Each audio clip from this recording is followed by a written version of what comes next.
The Mazda MX-5 needs little in the way of introduction from me, so I'll get straight to the point. We're here today to see whether the current Wheels Car of the Year, this 4th generation Mazda MX-5, can measure up to the original. This is in no way scientific.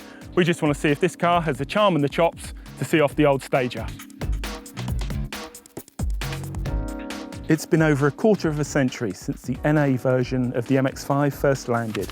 The Wheels review back in '89 lauded it as the best value thrill on the road, but that car carried a price tag of $29,550. Adjusted for inflation, that would be pushing 60 grand today. That for a car that hawked up a mere 86 kilowatts and would take 11.4 seconds to hit 100 kilometers an hour.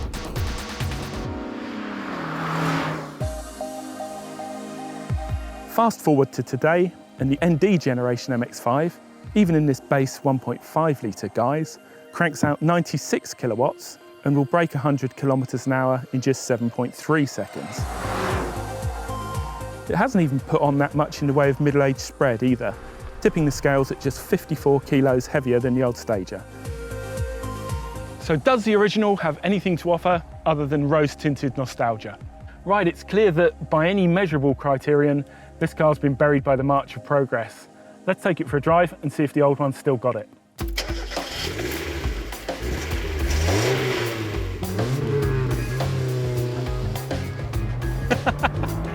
I'd forgotten how good these cars are. This is a Mark 1 1.6. It's had a few small modifications.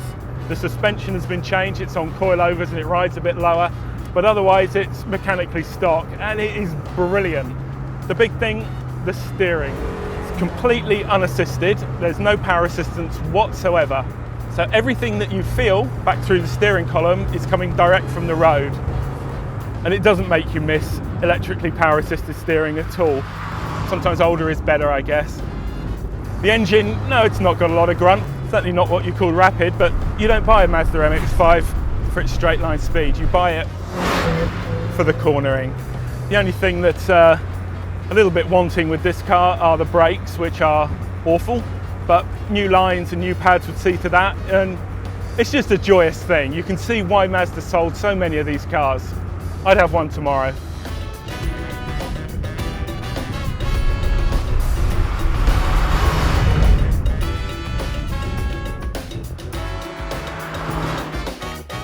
Given that you can pick one of these up for less than 10 grand, it delivers a huge bang for the buck.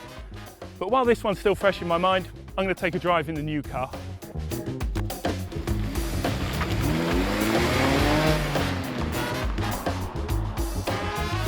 Jumping straight from that Mark 1 into this, and it's a bit of a shock. It feels so much softer. The steering doesn't feel particularly well connected to the wheels, and it feels just a whole lot more comfortable. But the thing is with this car, when you drive it harder, you start to uncork the genius in the chassis. It gets up on its toes, you can work with the weight transitions to tip it into oversteer or whatever you want to do with the car, it's game for it. It's really, really good fun. And you can see the design philosophy as well, what Mazda were trying to do. They've taken so much weight out of the car. There's aluminium up front. These seats, they don't even have springs, they're net seats. And it's trying to get it back to the weight of the Mark 1 car, and they're not far off. They're only about 55 kilos off the weight of that original, which is quite some testament given how much more comfortable this car is, and it's got to obviously conform with all the modern safety requirements.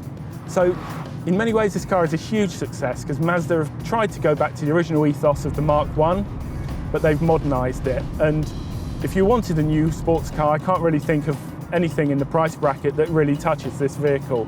But is it as much fun as that original? I'm not so sure. So, what's better, the old one or the new one? Obviously, there's a sit on the fence verdict where you can say that each has a case to be made for each taste and each budget, but we're not going to do that. The thing that makes a new car so good is that it's smaller, it's lighter, and it's sharper than the car that came before it. And in that regard, it fully deserves all the awards that have been showered on it. But if you like small, light, and sharp, there's a better answer, and it's the original. So we're going to give a narrow points verdict to the Mark 1 MX-5. It's a great car, and if you want the real deal and not the tribute act, this is the way to go.